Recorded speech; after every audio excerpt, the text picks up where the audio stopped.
I didn't think twice when I offered her a ride home. She was my friend's sister. After all, someone I'd known for years in passing, the kind of person you exchange polite hellos with at family gatherings or barbecues, but never really sit down and talk to. It felt harmless. Simple. The kind of thing any decent person would do. But the moment she shut the car door and buckled her seatbelt, I sensed something was off. Her silence wasn't the usual kind. It was heavy, like the air before a thunderstorm. We pulled out of the driveway, the glow of the streetlights flashing across her face as we rolled past one quiet block after another. I tried to fill the silence, asking the usual small talk questions. How's school? How's work? But she gave answers that were clipped, almost rehearsed, like she was trying to keep me from noticing something. That's when I started paying closer attention, and the details I picked up made me uneasy. She was gripping her phone like it was the only thing tethering her to reality. Her nails were digging into the plastic case, knuckles white. I didn't say anything, at least not yet. But the more I watched her out of the corner of my eye, the more I realized she wasn't just tired or distracted. She was on edge, like she was waiting for something, or maybe someone, to catch up to her. The thing is, I'd always thought of her as my buddy's kid sister. She was younger than us, someone I never thought much about beyond the family friend label. Tonight, though, there was nothing casual about her presence. The tension radiating off her was impossible to ignore. And it hit me then. Whatever she was carrying, it wasn't small. At a red light, I glanced over, trying to read her expression. She was staring straight ahead, her lips pressed together, her jaw tight.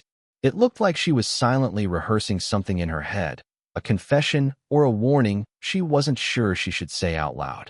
I almost asked her, but before I could, she turned and looked right at me. Her eyes, glassy, tired, and maybe even a little desperate, locked with mine for barely a second, but it was enough to jolt me. "You don't know what you're getting yourself into," she finally whispered. Her voice cracked in a way that made my chest tighten. I laughed nervously, not sure if she was joking, but the way she kept staring told me she wasn't. There was a weight behind those words, like she was letting me peek into a storm she had been hiding for far too long. My fingers tightened on the steering wheel, the car suddenly feeling too small, too fragile for whatever truth was sitting between us. I wanted to ask her what she meant, but my throat went dry. The light turned green, and as I pressed down on the gas, I realized this ride home wasn't going to be ordinary at all. Then she said something that made my heart stop. I should probably back up a little. My friend's sister, let's call her Emily, wasn't exactly a stranger to me. I'd known her since she was a teenager, always tagging along when we hung out at her parents' place. Back then, she was just the little sister, the one who would roll her eyes if we teased her or hide in her room when the guys got too loud. She grew up fast, though. By the time she was in college, she had this quiet independence about her, a way of moving through the world that made people notice without her even trying. Still, in my mind, she was always connected to my friend. That line mattered, which is why, when I saw her standing outside after the party that night, arms crossed against the chill, waiting for someone who clearly wasn't showing up, offering her a ride felt like the obvious thing to do. "Thanks," she'd said, not meeting my eyes.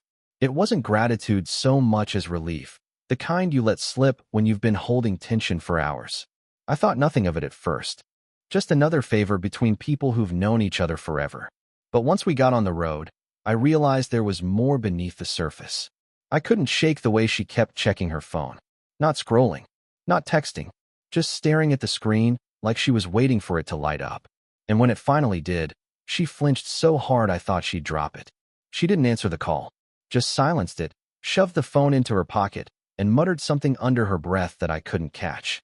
That's when the questions started piling up in my head. Was she fighting with someone? Her boyfriend, maybe? Was she in some kind of trouble? And why did she suddenly look so much older than the girl I remembered? There was a weight on her shoulders, a kind I didn't recognize back when she was just Emily, my buddy's sister. The thing about Emily was she'd always been smart, sharper than people gave her credit for. She didn't let people in easily, but when she did, she cared deeply. And sitting in that car, I couldn't help but wonder who had managed to hurt someone like that. I tried to lighten the mood. "You look like you've seen a ghost," I said with a half smile, hoping she'd laugh, or at least relax. Instead, she turned her face toward the window, her reflection staring back at her in the glass. "You wouldn't believe me if I told you," she said softly. Her words didn't sound dramatic. They sounded tired, defeated, and that scared me more than anything else. Because in that moment, I realized this wasn't just about giving her a ride home. This was about stepping into something much bigger than either of us had prepared for. And whatever it was, I was already in too deep to turn back. The silence stretched between us, thicker with every passing block. I could hear nothing but the hum of the engine and the uneven rhythm of her breathing. My hands gripped the steering wheel tighter, my mind spinning with possibilities I couldn't pin down. Finally, I couldn't take it anymore. "Emily, what's going on?" My voice came out softer than I intended, almost careful, like I was afraid she might shatter if I pushed too hard.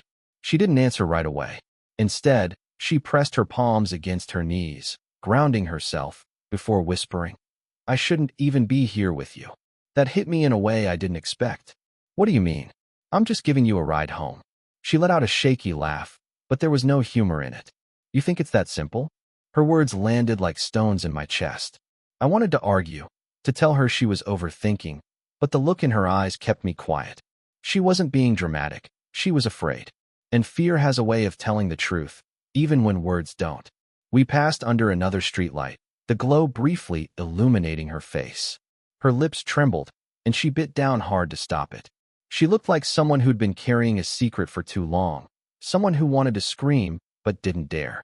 I felt torn. Do I push her for answers? Or do I respect the walls she clearly didn't want to break? My instincts said to protect her, but how could I when I didn't even know what I was protecting her from? Just when I was about to ask again, her phone buzzed. She froze, staring at the screen. I glanced over, just for a second, and caught the name flashing across it. My stomach dropped. It wasn't just some random contact.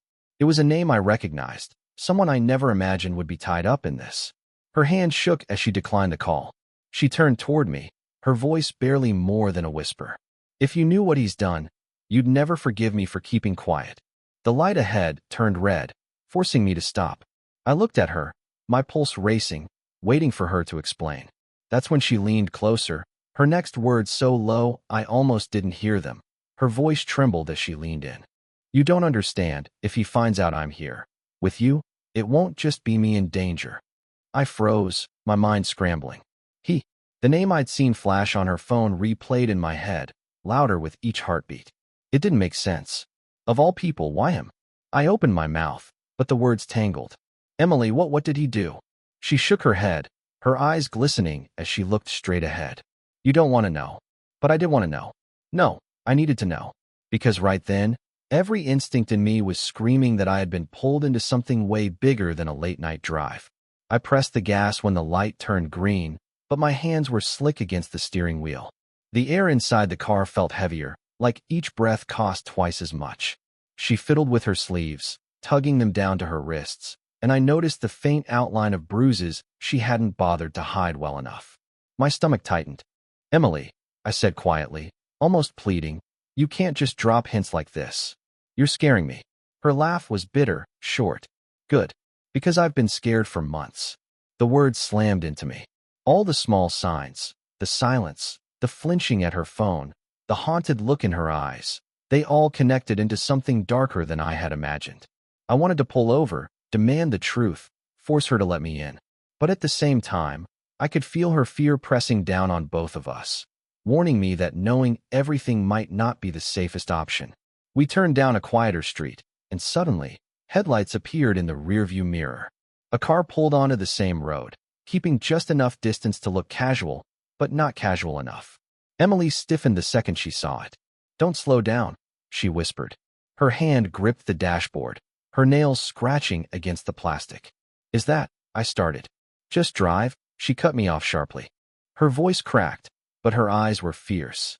The knot in my chest tightened as I pressed harder on the gas, the engine groaning. The car behind us matched my speed.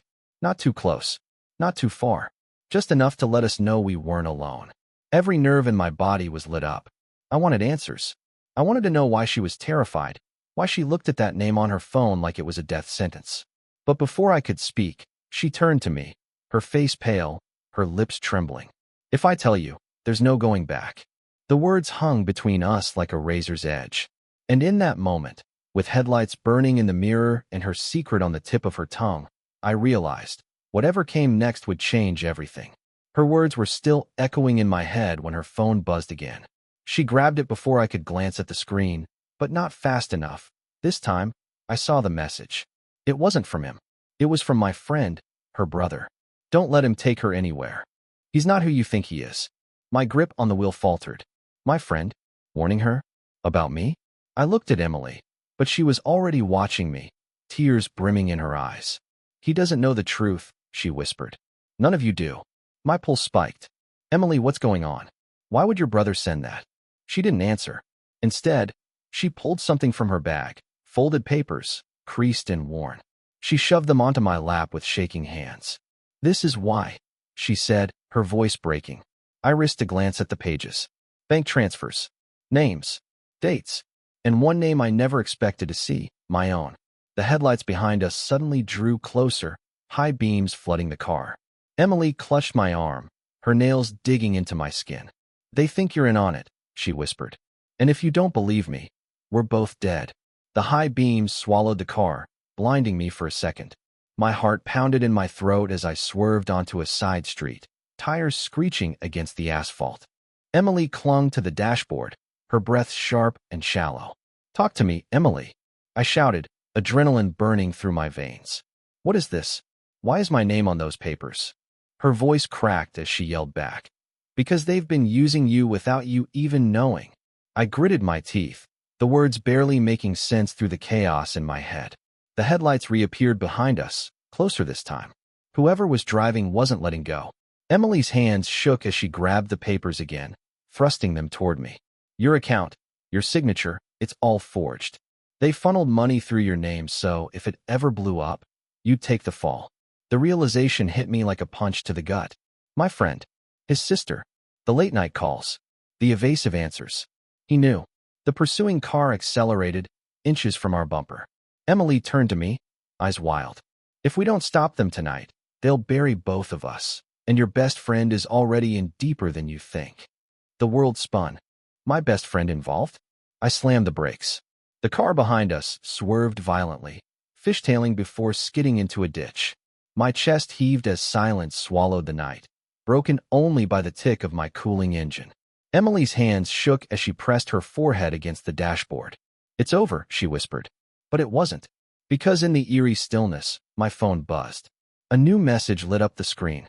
It was from my friend. If you're with her, don't believe a word she says. She's the one setting us up. I turned to Emily, my pulse hammering, my grip tightening around the wheel. She looked at me with tear-filled eyes, whispering, Please, you have to trust me. And in that moment, I realized I had no idea who the real enemy was. The glow from my phone lit up the dark interior of the car. My friend's message burned into my mind, unraveling everything I thought I knew. Emily sat frozen beside me, her hands trembling in her lap, her breath shaky like she'd just run a marathon. Two voices pulled at me from opposite sides, my best friend warning me not to trust her, and Emily begging me with her eyes to believe her. I swallowed hard. Emily, is there anything you haven't told me? She let out a long, shaky breath, then nodded. Yes, but not because I wanted to lie. Because telling the truth felt like signing my own death sentence. Her words settled heavy in the silence. She told me about how my friend had gotten tangled in something he couldn't escape, illegal deals, debts, people who didn't forgive. She discovered it by accident, but once she knew, she became leverage. He wanted to protect me, she whispered. But the deeper he went, the less control he had. And then, they started using your name. I sat there stunned. My best friend. The guy I trusted like a brother. He wasn't clean, but he wasn't the monster either. He was trapped, just like her. And me? I was the perfect cover-up. The car in the ditch behind us hadn't moved. Whoever was driving it was either gone or waiting. My pulse finally began to slow, though the dread stayed thick in my chest. Why me? I asked, my voice raw. Emily looked at me with tired eyes. Because you're the only one left he thinks he can save. The weight of her words cracked something in me. My best friend hadn't betrayed me. He tried to shield me in the only way he knew how, by pushing the blame onto himself, onto Emily, onto anyone but me. But in doing so, he dragged us all into the fire. We drove the rest of the way in silence. When I finally pulled up to her house, she turned to me, her expression softer now, though the fear hadn't completely left her eyes. "Thank you," she whispered, "for not walking away." I wanted to say something back, something that would make it all feel worth it, but the words never came. Instead, I watched her disappear into the glow of her porch light, carrying secrets that weren't entirely hers to bear. I sat there for a long time after, staring at the papers she'd left on the seat. Names, transfers, my signature, except it wasn't mine. One thing became clear. The truth wasn't black and white. Emily wasn't the villain. My friend wasn't entirely innocent. And me? I was no longer just an observer. When I finally drove away, I realized something had shifted. Life doesn't always hand you clean answers. Sometimes it gives you people, flawed, desperate, scared, and leaves you with one impossible choice. Who do you trust when everyone has something to hide?